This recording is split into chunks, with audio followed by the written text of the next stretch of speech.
Olá pessoal, tudo bem com vocês? Primeiramente, boa noite a todos, bom dia, boa tarde, não sei que horas que vocês nos assistem. E é com grande satisfação e honra que vamos dar continuidade à nossa matéria de Direito do Consumidor. Meu nome é professor Henrique Meyer, sou professor da Faculdade Santa Maria da Glória, localizado na cidade de Maringá. Ao passado nós tratamos sobre as cláusulas abusivas e também sobre os contratos de adesão.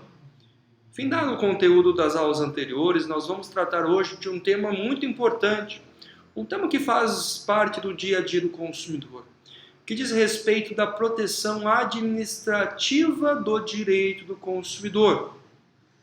O consumidor possui várias formas de fazer valer o seu direito.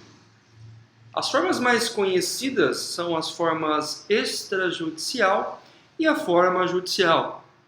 A forma extrajudicial é conhecida quando o consumidor, sem a intervenção do Poder Judiciário, procura um órgão administrativo, procura uma autarquia, procura uma associação de defesa do direito do consumidor, e tal entidade é responsável pela tutela e proteção dos direitos do consumidor.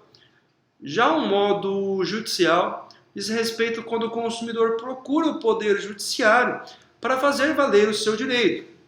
E a procura do Poder Judiciário diz respeito à aplicação do artigo 5º, inciso 35 da Constituição Federal. Importante retratar que, desde o início do nosso curso de Direito do Consumidor, nós verificamos as formas judiciais de socorrer o direito do consumidor. Ou seja, nós verificamos direitos que, em tese, são aplicáveis dentro de um processo judicial, são aplicáveis dentro de uma ação indenizatória, de uma ação de obrigação de fazer, de uma ação justamente que é protocolada no Poder Judiciário. Neste momento, nós vamos fazer valer a aplicabilidade extrajudicial de mecanismos de defesa do consumidor. Antes de começar o assunto em questão, é importante nós lembrarmos das primeiras aulas de Direito do Consumidor, na qual nós tratamos que o direito do consumidor é um direito que possui várias facetas. Eu verifiquei para vocês e comentei com vocês nas primeiras aulas, ainda na modalidade presencial, que o direito do consumidor possuía matérias de direito civil, matérias de direito processual, matérias de direito penal. E ainda, o direito do consumidor, o Código de Defesa do Consumidor, possui matérias relativas a direito administrativo. E é hoje que nós vamos comentar, que diz respeito aos órgãos de proteção, às entidades e os mecanismos e princípios da proteção do consumidor dentro da esfera extrajudicial. Podemos começar? Olha que importante, pessoal. Nós temos que, no artigo 5º, inciso 54 e 55, nós temos a seguinte expressão: que ninguém será privado da liberdade ou seus bens sem devido processo legal. Adiante, nós temos no inciso 55, que cabe aos litigantes em um processo judicial ou administrativo, destaca-se aqui a palavra administrativo, ou acusados em geral, são assegurados o dever do contraditório, o dever da ampla defesa e também dos meios de recurso por ela atinente. Pessoal, tanto no processo judicial quanto no processo administrativo, é devido e justamente é aplicado o contraditório. Ou seja, quando eu, consumidor, procuro um órgão de proteção ao consumidor, como por exemplo o PROCON, eu justamente, hora que formulo uma devida reclamação contra aquela determinada empresa, a empresa ela é notificada a apresentar a defesa. A defesa dentro de um processo administrativo é a aplicação do contraditório e também da ampla defesa. Então, o primeiro dever que deve ser assegurado para um processo administrativo é que tanto o processo administrativo quanto o processo judicial deve ser aplicado o contraditório. A autarquia, o município de Maringá, na condição do PROCON, não pode sair aplicando lei sem que a parte contrária seja intimada, notificada a apresentar determinado recurso. Eu posso até citar um exemplo para vocês. Recentemente, há mais ou menos um mês atrás, a Prefeitura de Maringá, através do PROCON, notificou a TCCC, Transporte Coletivo Cidade Canção, a fim de aplicar uma multa, uma vez que não estavam sendo obedecidos os requisitos inerentes à proteção e amparo para não disseminação do Covid-19. E nesse momento importante, a TCC recebeu uma multa prévia, na qual ela foi notificada para que justamente seja apresentada o respectivo recurso da multa. Tal fator, tal questão é determinante, uma vez que a aplicabilidade da multa existe, mas a multa não deve ser imediatamente aplicada de pronto. Ela tem justamente condições de serem exercidas por parte da empresa a ampla defesa e também o contraditório. Pessoal, segundo o ensinamento do professor José dos Santos Carvalho Filho, o processo administrativo é definido como um instrumento formal que, vinculando juridicamente os sujeitos que dele participam, através da sucessão ordenada de atos ou atividades, que tem por fim alcançar determinado objetivo previamente identificado pela administração pública. Ou seja, a administração pública possui um rito, possui um procedimento administrativo, geralmente uma legislação municipal, estadual ou federal, que vai ditar regras perante a aplicabilidade do processo administrativo. Quando nós falamos de um processo judicial, as regras aplicadas do processo são regras determinadas do Código de Processo Civil. Já quando falamos de um processo administrativo, as regras aplicadas são as regras referentes às legislações estaduais, municipais e também federais sobre justamente processos administrativos. E é importante que um processo administrativo deve respeitar princípios. Não é porque é uma força do Estado aplicar atuações administrativas contra empresas que violem o direito do consumidor que essa aplicabilidade não deve obedecer regras. Sim, o processo administrativo deve obedecer regras e princípios jurídicos.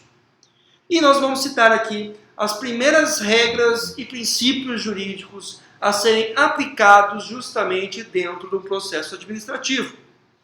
O primeiro princípio que eu destaco para vocês é o princípio da legalidade. Para que a administração pública justamente venha a atuar uma determinada empresa, é necessário que haja uma legalidade. Ou seja, é necessário que a conduta ora proferida pela administração pública na hora de atuar uma determinada empresa obedeça de forma estrita o que venha a ser colocado na lei municipal, estadual ou federal. Não é possível o prefeito de Maringá, por exemplo, vamos supor que ele vai até a feira de domingo e ele verifica que o pastel encontra-se aí com a barraca de pastel encontra-se com uma ilegalidade para o consumidor. Vamos supor que ele vai até o Adelmo Pastel, meu amigo, e verifica lá o preço da lousa do pastel. Diz lá, pastel mini ovo, preço, oferta, R$5. O prefeito Ulisses Maia vai até justamente aí a barraca de pastel e na hora que ele vai adquirir o pastel, o Adelmo fala, essa placa é um pouco antiga e o preço não é R$5. O preço aqui ele é R$10. O prefeito Ulisses Maia, inconformado, uma pessoa que gosta de pastel, que eu acompanhei ele no Instagram, fala o seguinte, então tá bom, Adelmo, eu vou te notificar. E você, em razão dessa violação do direito do consumidor, em razão dessa prática abusiva de elevação de preço sem justa causa, da ausência do dever de informação, você vai levar uma multa de R$3.000 para você aprender que não deve se dar oferta de produto da qual não pode ser cumprido. E nós temos lá que esse ato do chefe do Poder Executivo Municipal, do prefeito Ulisses Maia, foi um ato que violou o princípio da legalidade. Porque é necessário que haja uma instauração de um procedimento administrativo pela autarquia PROCON Maringá, para que a autarquia, verificando os elementos necessários da lei municipal, faça justamente o auto de infração e o auto de notificação da feira de pastel. E é muito importante que eu, como advogo para empresas e defendo aí de forma semanal atuações do PROCON, é muito importante que o princípio da legalidade é o princípio mais importante a ser observado. Toda e qualquer notificação deve estar devidamente fundamentada. Aí nós entramos justamente no princípio da finalidade e o princípio da motivação. Ou seja, é necessário que a administração pública tenha uma finalidade pela qual ela vai aplicar a determinada infração, a determinado auto de infração. Não é possível sair dando auto de infração sem prévia determinação ou sem prévia finalidade pelo qual. E outro é o princípio da motivação, que é justamente um dos princípios mais importantes junto com o princípio da legalidade. O princípio da motivação diz respeito a que toda a atuação administrativa de órgãos de proteção ao direito do consumidor deve necessariamente ser devidamente aí fundamentada. Ou seja, quando eu pego um auto de infração para contestar, a primeira coisa que eu verifico é a fundamentação jurídica para o auto de infração. Eu verifico, por exemplo, nós recebemos bastante auto de infração de PROCON lá do Rio de Janeiro. E o Rio de Janeiro tem uma legislação própria. Cada município, o estado tem uma legislação própria do seu PROCON.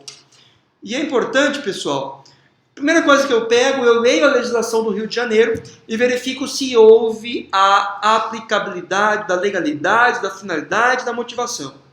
Ou seja, eu verifico, olha, aplicou-se sim o princípio, o artigo referente ao modus operandi dessa investigação, dessa operação, dessa constatação de irregularidade. Tem aqui o artigo correspondente ao Código de Defesa do Consumidor, ou seja, nós temos aqui justamente, claro, qual foi a violação aí da empresa, né, perante o Código de Defesa do Consumidor. Ou seja, a primeira questão que nós observamos é se há o preenchimento dos três principais princípios, que é o princípio da legalidade, finalidade e motivação.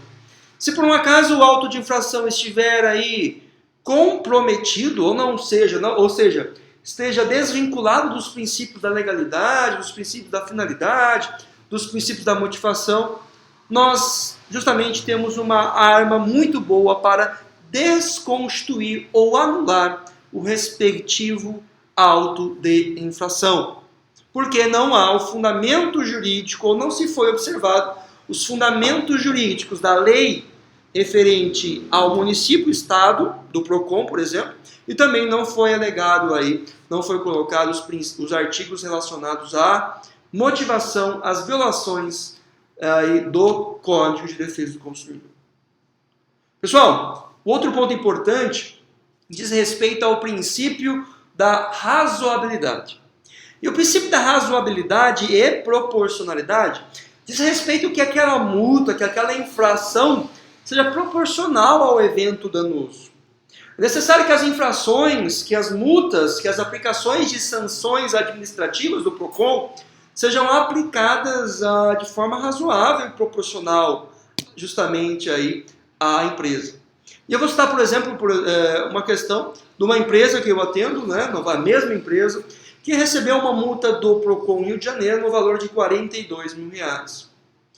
A hora que nós verificamos o auto de infração, analisamos que a multa diz respeito a um brinquedo pula-pula inflável, da qual não haveria aí na indicação da embalagem a certificação do Inmetro.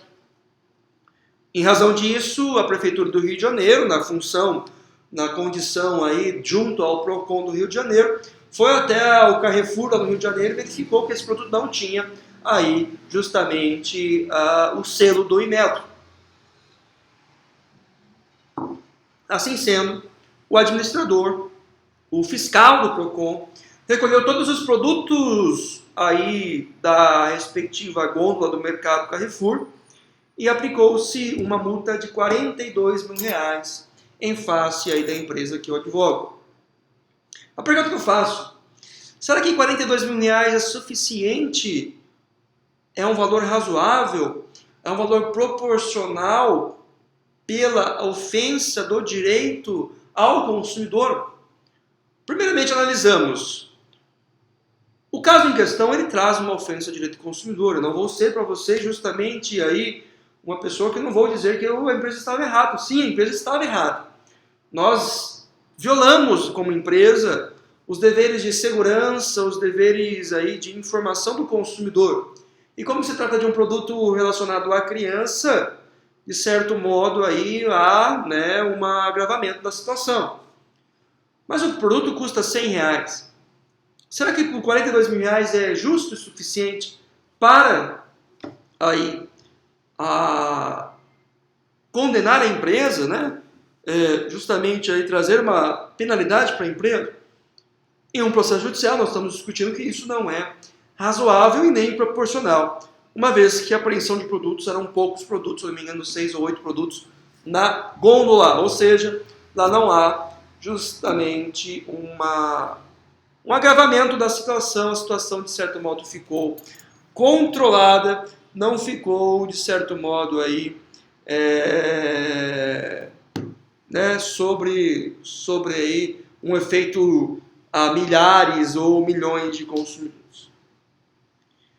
Pessoal, os demais princípios dizem respeito ao princípio da moralidade, ao princípio do contraditório e também ao princípio da segurança jurídica. O princípio da moralidade diz respeito à boa-fé. É um princípio emanado no direito administrativo no artigo 37 da Constituição Federal. É necessário que a empresa tenha boa-fé. E é uma das questões que eu estou discutindo justamente na autoinflação de R$42.000.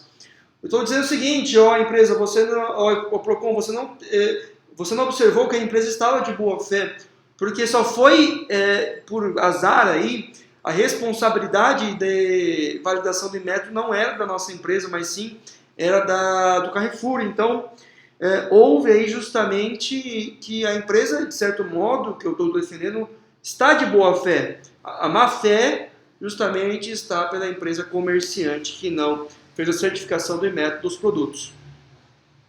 Ademais, pelo princípio do contraditório, pelo princípio da ampla defesa, nós temos que, conforme o princípio da legalidade, é necessário que o agente público forneça a condição necessária para que a empresa apresente o contraditório e também a ampla defesa.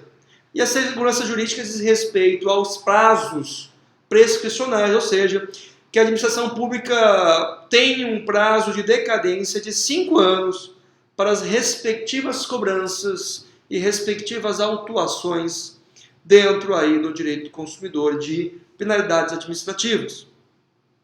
Demais, pessoal, nós temos outros princípios importantes que eu vou deixar aqui destacado. Eu peço para que você dê um pause no vídeo e copie os demais aí princípios para que possa estar nos seus respectivos cadernos.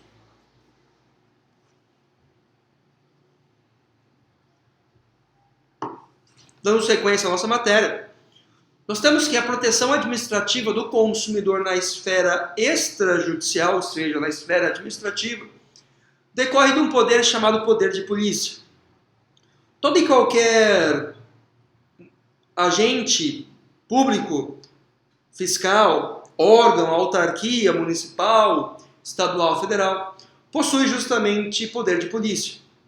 O poder de polícia é uma supremacia do poder do interesse público perante o interesse dos particulares, o interesse privado. Cabe ao Estado justamente fiscalizar e adotar mecanismos de proteção ao direito do consumidor.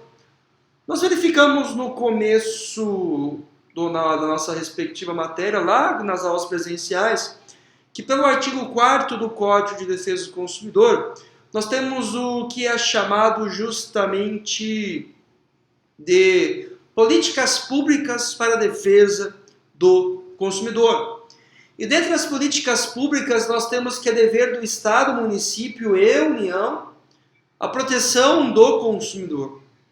Nós verificamos que a proteção, além de ser um dever, né, da própria autarquia, da própria município, Estado ao município, decorre também do poder de polícia, ou seja, decorre de um processo fiscalizatório da qual é cabível para o município, estado e também aí União.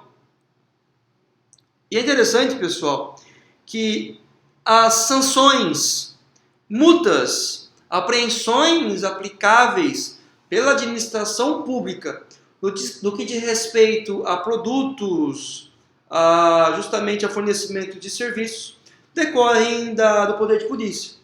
Ou seja, o Estado já está pré-autorizado, em caso de violações do direito do consumidor, em trazer uma auto-execuibilidade da defesa do consumidor. Ou seja, aplicar sanções, aplicar multas, aplicar aí procedimentos fiscalizatórios, apreensivos, com a função justamente de proteger o direito do consumidor.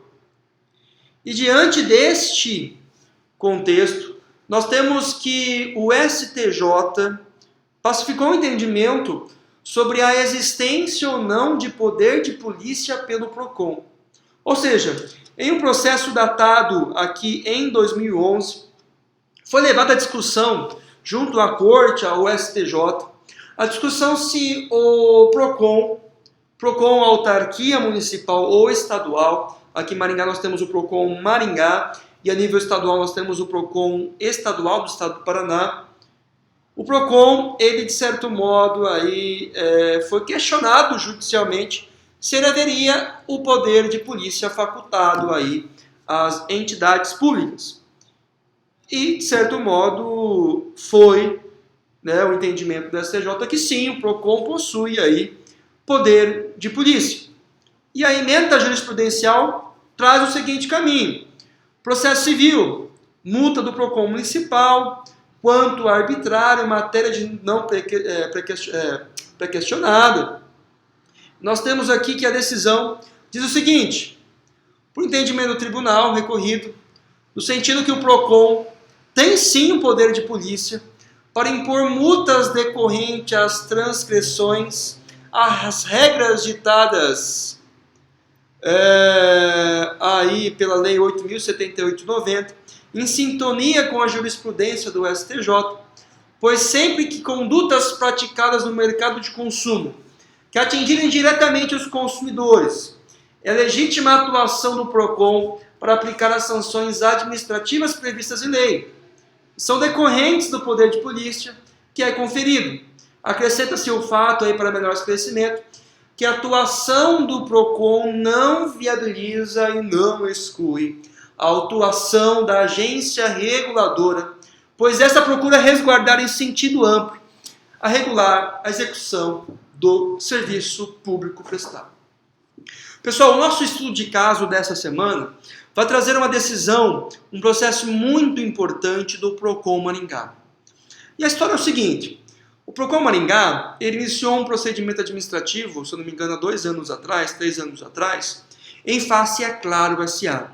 A Claro é a companhia de telefone. E o que acontecia?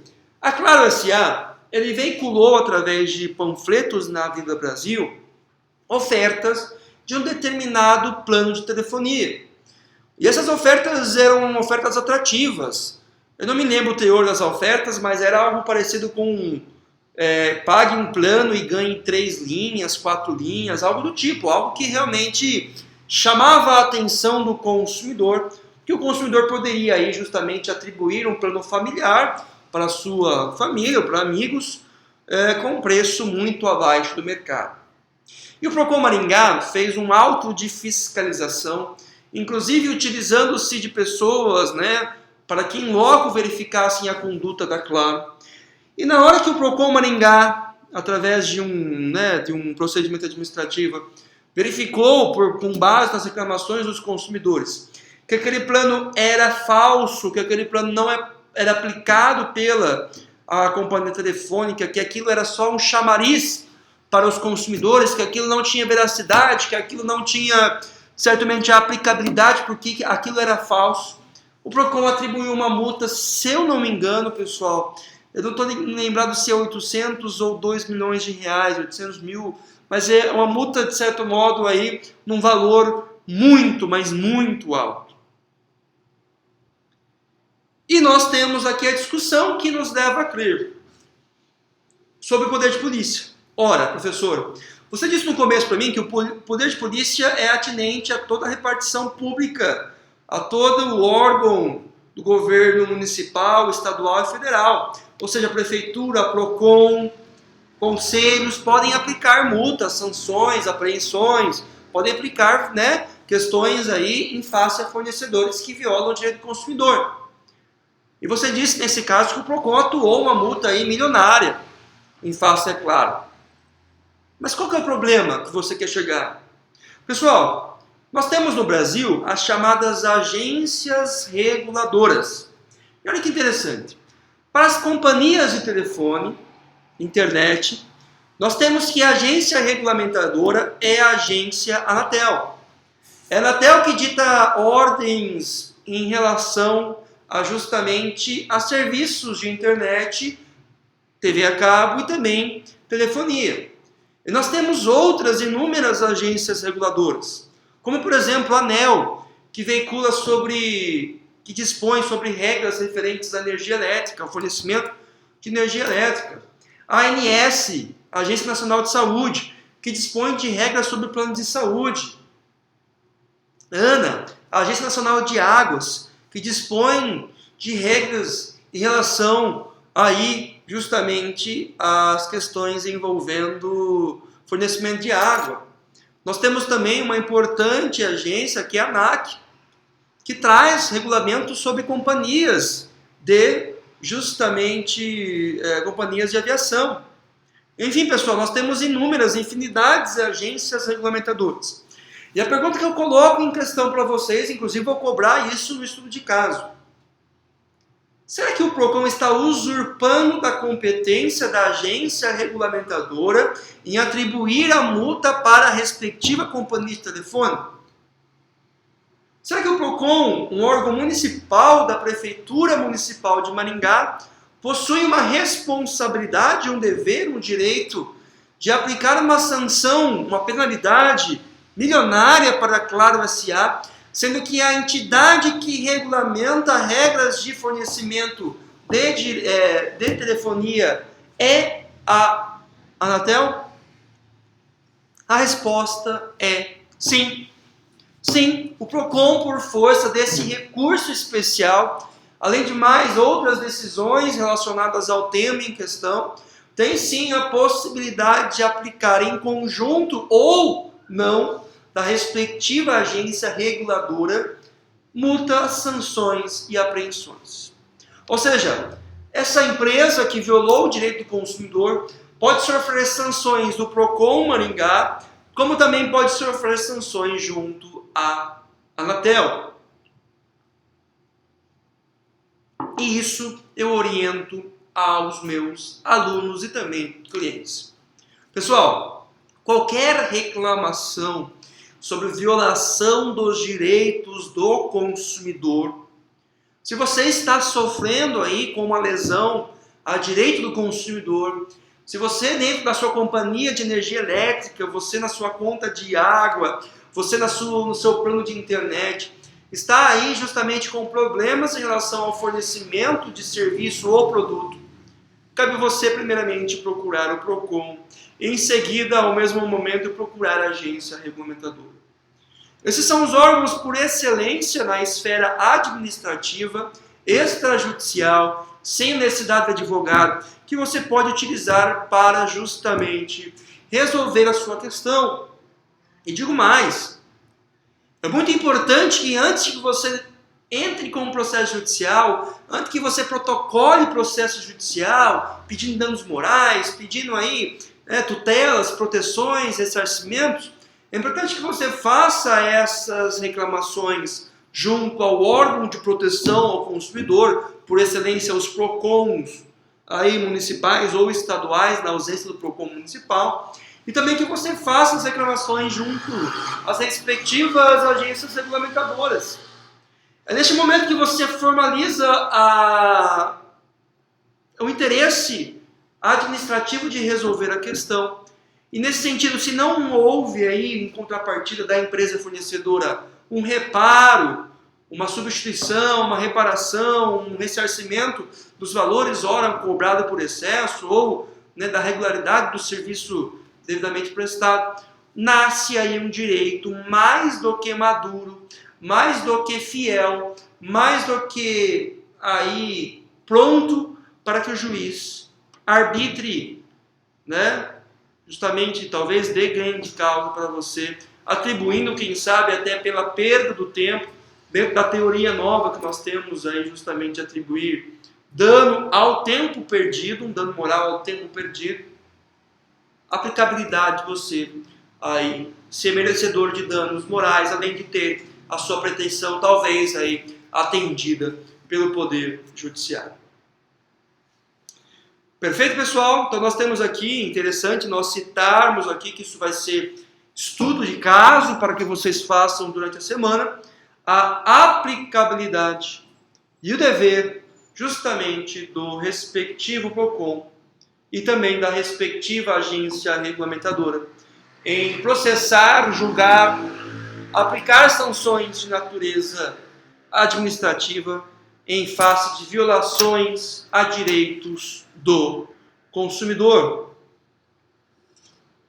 E nesse sentido, interessante, dando sequência e também continuidade aos nossos ensinamentos, né, nós temos o destaque aqui da agência regulamentadora, que fala que agências regulamentadoras são, de certo modo, autarquias em regime especial que atribui importante aí mecanismo e também atribui um importante, né, função para a defesa do respectivo direito ao consumidor.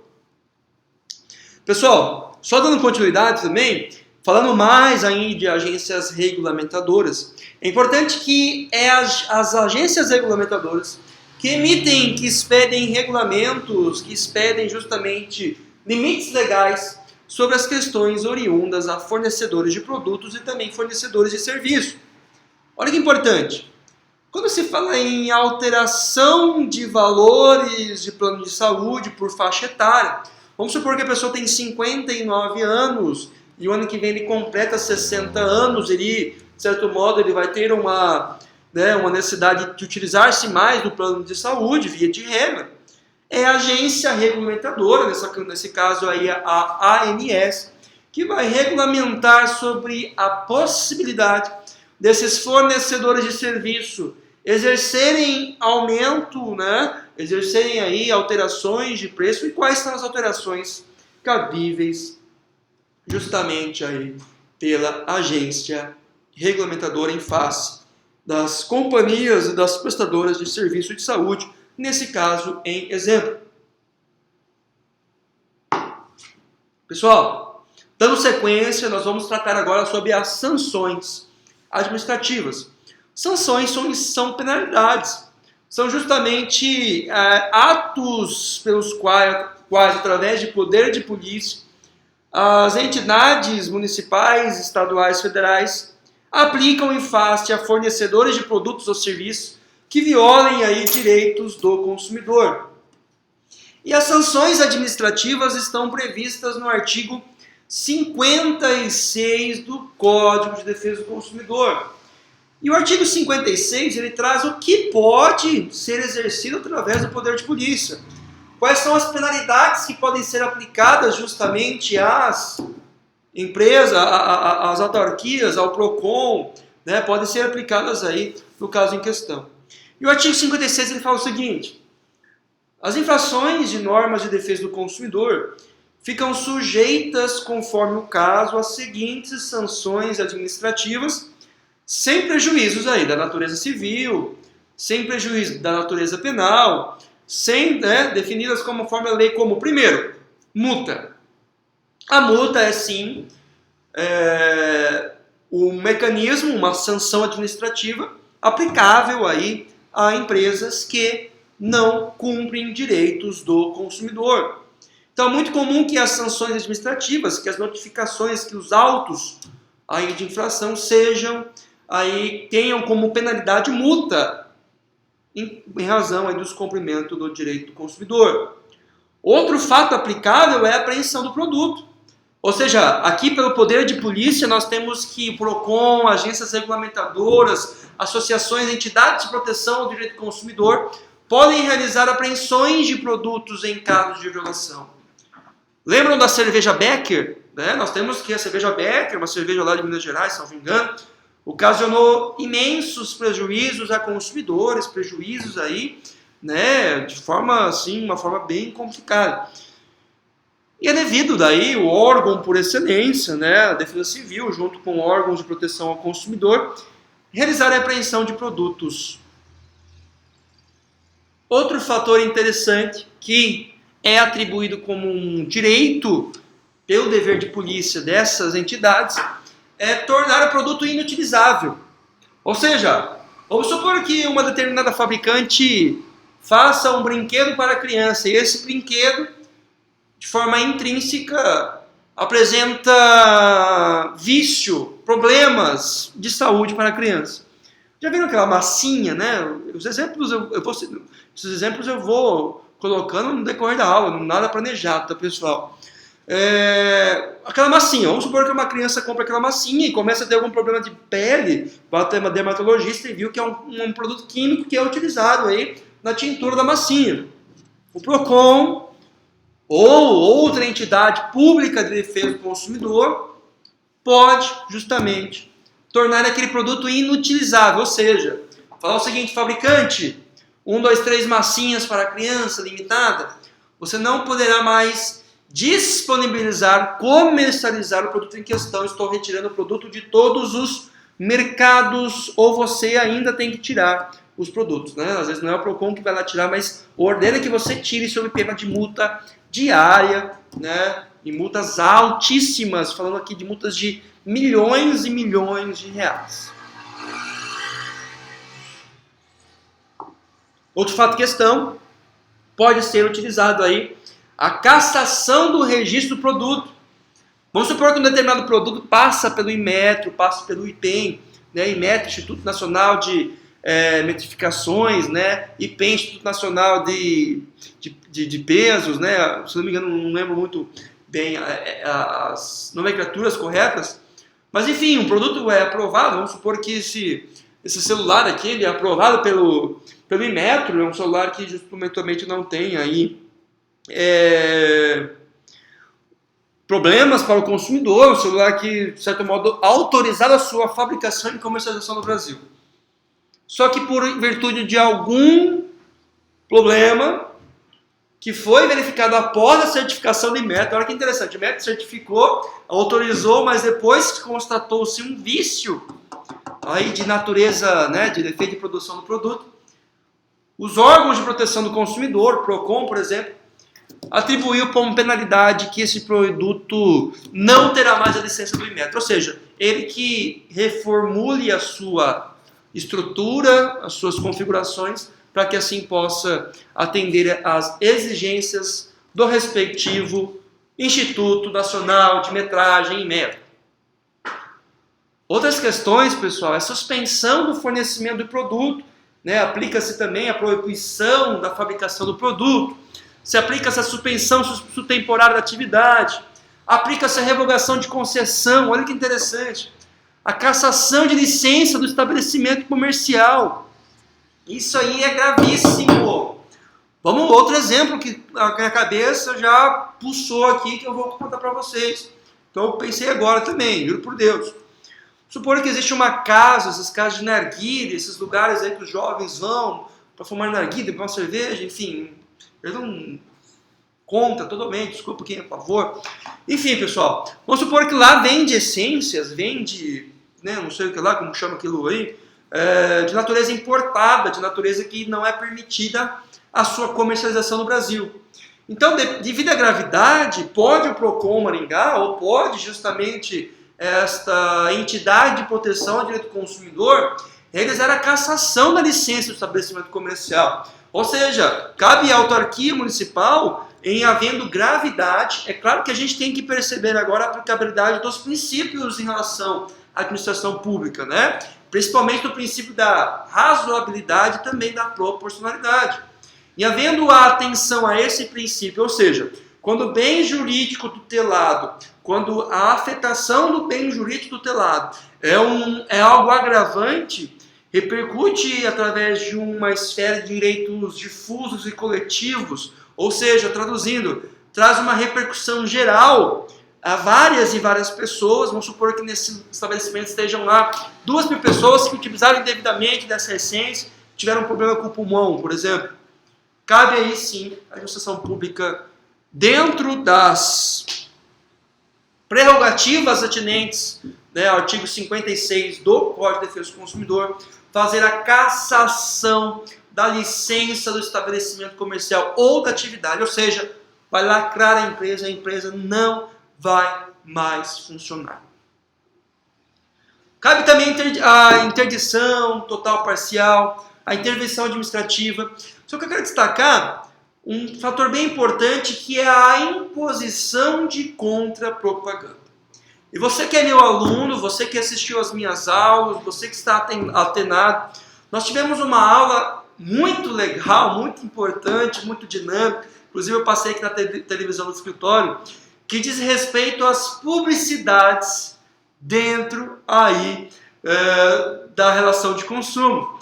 E nós verificamos algumas publicidades da década de 80, de 90, que nós tínhamos algumas questões que hoje não seriam, de certo modo, aprovadas pelo CONAR, que é a agência regulamentadora das publicidades no Brasil. O CONAR é a agência regulamentadora aí das publicidades no Brasil.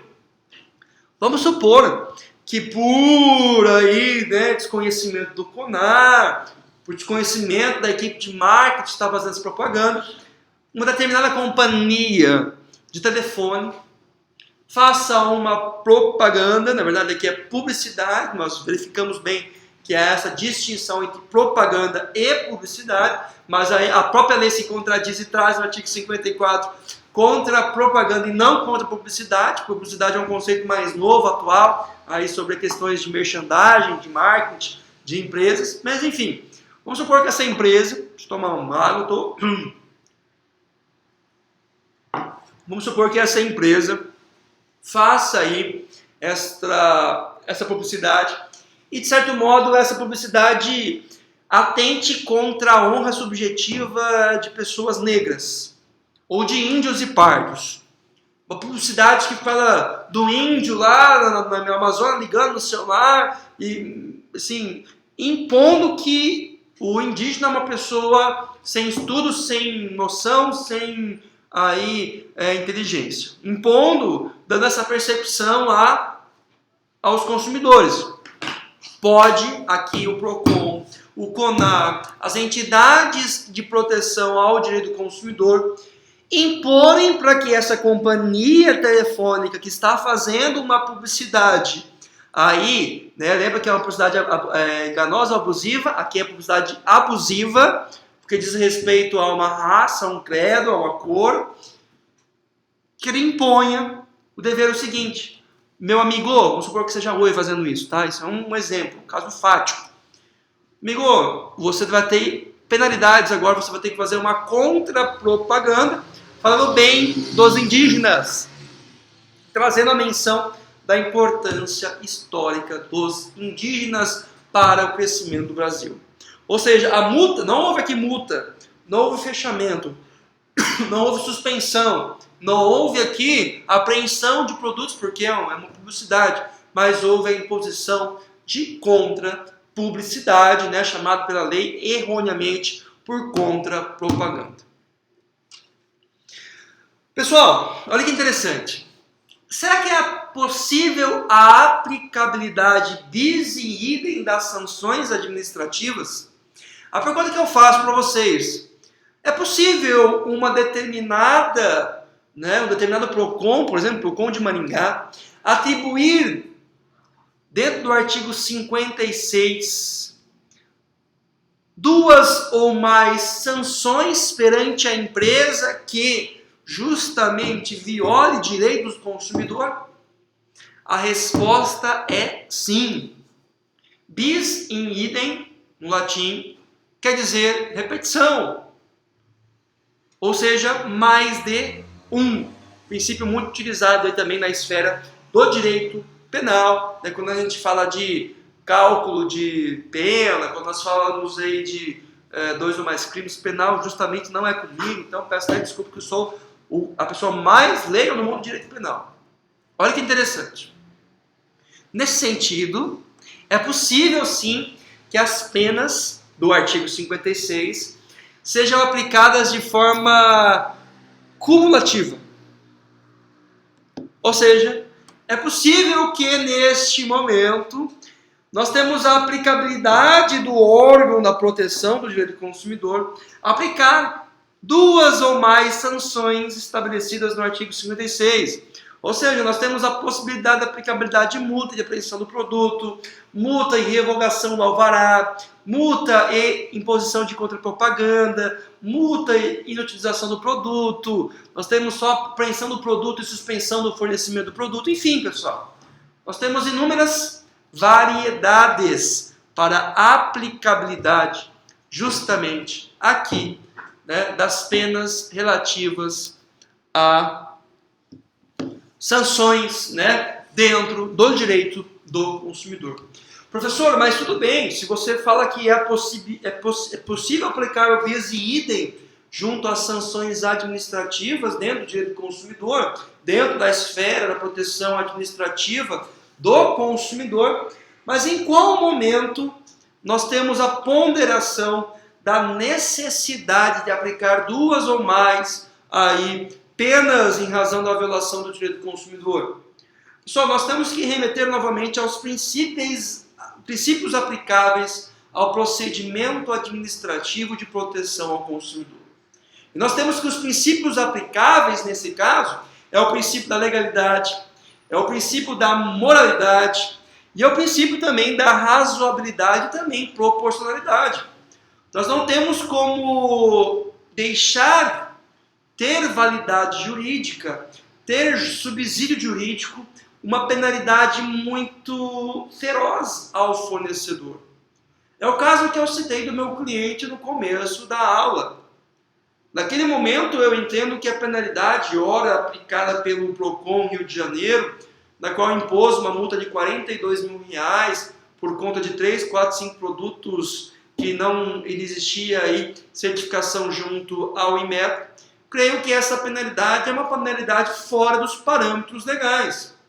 Houve, na verdade, lá uma aplicabilidade bis in idem das sanções, porque houve, de certo modo, a multa atribuída pelo PROCON Rio de Janeiro à empresa fornecedora, ora, violadora de direitos do consumidor, eu confesso que houve sim a violação, e também houve a apreensão do produto. É claro que o produto era de baixa quantidade, então isso não significa um perdimento muito grande para os cofres da empresa, mas sim houve uma aplicação bis in idem das sanções administrativas. Ou seja, aplicar de forma cumulativa as sanções administrativas, aplicar o bis in idem das sanções administrativas, somente é possível quando se depender da gravidade da infração. Sempre nós temos que verificar a ponderância da gravidade da infração, para que sim decida-se, né, a entidade, o órgão, o PROCON, qual das penalidades, ou quais das penalidades, e qual o valor em pecúnia, se for a aplicabilidade da multa, será aplicada aí pela empresa fornecedora, ora, violadora de direitos aí do consumidor. Ademais, pessoal, nós temos aqui, falando-se de bis in idem, falamos de cumulação de penas dentro do artigo 54 do Código de Defesa do Consumidor, nós temos uma decisão, novamente aqui, uma decisão muito importante, do relator ministro Humberto Martins, que ele fala o seguinte, tá, do STJ, uma decisão de 2008 que é referência aí para nós aplicarmos as questões referentes à cumulação de penas do artigo 54 do CDC. Ele fala o seguinte, não há de se falar de bis in idem ou enriquecimento sem causa do Estado, uma vez que a SUSEP, que é a entidade que aplicou as sanções, apenas fiscaliza e normaliza operações de captação pura e simples, segundo o decreto 7366. Quando qualquer prestação de serviço ou colocação de produto do mercado envolver relação de consumo em prol das políticas públicas, né, de nacional de relação de consumo, mencionados aí no artigo 4º e 5º do CDC, nós temos que cabe ao Sistema Nacional de Propriedade de Defesa do Consumidor, nos termos do artigo 105, dentro das esferas federais, estaduais e municipais, além das entidades privadas, o objetivo de defesa do consumidor. Aqui nós temos uma decisão quase parecida com a primeira decisão sobre a existência ou não de conflitos de interesse entre autarquias, PROCON e agências regulamentadoras. E aqui nós temos a confirmação que cabe sim o PROCON atribuir uma multa, por exemplo, e a agência regulamentadora aplicar uma penalidade de suspender os serviços.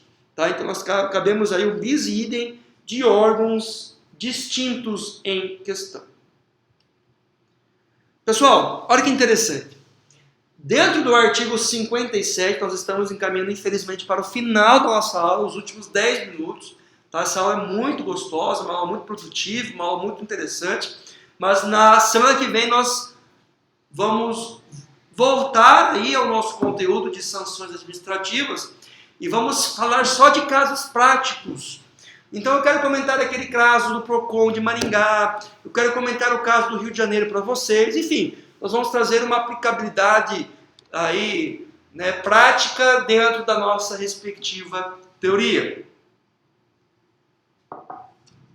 Olha que interessante, o artigo 57 do CDC, ele fala o seguinte: a pena de multa graduada de acordo com a gravidade da infração é, né, aplicada através da vantagem auferida e a condição econômica do fornecedor. Nesse primeiro momento, pessoal, nós temos uma baliza, nós temos uma balança, nós temos um senso de aplicabilidade. E esse senso de aplicabilidade leva em relação ao estudo e análise de dois fatores. O primeiro fator, vantagem auferida. E o segundo fator, condições do fornecedor. A primeira questão analisada, a vantagem auferida, diz respeito qual que foi a vantagem do fornecedor pela existência, né, de uma não aplicabilidade do direito do consumidor. Ou seja, o fornecedor, ao não aplicar as normas relativas ao CDC, qual que foi essa vantagem auferida por ele? Será que em virtude da não certificação do produto, por exemplo, por Inmetro, ele conseguiu vender o produto mais barato? Será que por se tratar de produto falsificado, ele conseguiu uma margem de lucro melhor? Por se tratar de produtos sem o recolhimento dos tributos, ou seja, produtos oriundos aí de descaminho do Paraguai, será que houve uma vantagem auferida? Esse é o primeiro ponto aí principal para a dosimetria dos valores a serem aplicados aí e também das consequências a serem aplicados para aqueles que não cumprem a proteção, né, os direitos aí do consumidor. E o segundo fator importante diz respeito à condição econômica do fornecedor.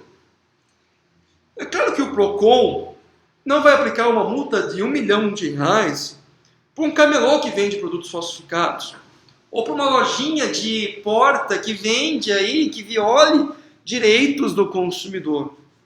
Nós temos que, geralmente, essas multas milionárias são aplicadas a grandes grupos econômicos, como, por exemplo, aquele caso que eu citei para vocês da Claro S.A. Essas multas que têm um valor aí de 100 mil, de 200 mil, 1 milhão, 2 milhões, 10 milhões de reais, que existem multas desses valores aí, né? Não me lembro o valor que foi aplicado até CCCC, mas é um valor que, de certo modo, foi mais de R$1 milhão, certamente. Leva-se em consideração essas questões, pessoal. São dois parâmetros que nós temos que analisar. Vantagem auferida, condição econômica. Se a vantagem for auferida de uma forma interessante, aquele que viola a regra do direito do consumidor, e aquele que violou tem uma condição financeira para arcar com multas milionárias, de certo modo, brincando, abre aspas, PROCON não terá dó nem piedade de aplicar multas deste grau aí perante esses fornecedores, fecha aspas. O artigo 57 ainda do Código de Defesa do Consumidor, já encaminhando para o nosso último tópico da aula, tá? Fala que a multa a ser aplicada pelo PROCON ou por qualquer entidade, organização, agência regulamentadora de proteção do direito do consumidor será calculada através de unidade fiscal de referência, URFIR. Pessoal, como eu disse anteriormente, cada PROCON, cada estado ou município possui uma legislação que vai ponderar a sua URFIR. Ou seja, no estado do Paraná nós temos um quantificativo para a URF. Então a multa vai ser em razão, como vai ser a fundamentação de auto de infração, né? Em razão da alta vantagem oferida pela empresa violadora dos direitos do consumidor, levando em consideração que essa empresa possui condições econômicas para arcar com multas, né? Pois possui aí milhões e milhões de reais em seu caixa, aplica-se a multa de 3.000 UFIR, ou seja, 3.000 unidades fiscais de referência. E dentro da lei do município, ou do estado, ou da União, terá o seu correspondente. Maringá, por exemplo, não sei de decor, tá? A unidade fiscal de referência é 3,50, ou seja, multiplica-se aí 100.000 unidades fiscal de referência vezes o preço que essa unidade fiscal de referência aí possui. Pessoal, no mais é só isso. Eu quero agradecer a presença de todos nesta aula. Muito obrigado, uma boa semana. Qualquer dúvida estou à disposição. Assistam a aula, pessoal, essa aula é super importante. A aula que vem nós vamos dar continuidade às sanções administrativas, tá? Vamos trazer aspectos bem interessantes aí e também vamos verificar casos práticos para que a gente possa consolidar o entendimento à nossa respectiva prática. Um grande abraço a todos, um ótimo final de semana e até mais. Muito obrigado. Tchau, tchau.